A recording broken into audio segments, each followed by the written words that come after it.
آخه خسته نمیشی اینطوری؟ خسته که میشه. برای همینم زود خوابم میبره.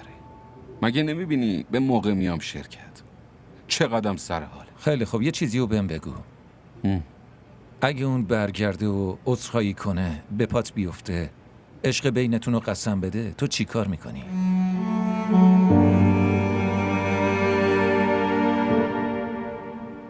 جدی پرسیدی؟ آره؟ به عشق قسم؟ به عشق قسم. دیگه چیه داداش؟ باز برای چی میخندی؟ یه تجربه‌مو بهت بگم. عشق وقتی زمین بریزه دیگه عشق نیست. اینم که گفتی اگه به پام بیفته و عشق اولمون رو قسم بخوره، بیشتر به خاطر اون خندم گرفت. آخه کسی که برای عشق جدید عشق اولشو قسم بخوره عشق اول نبوده.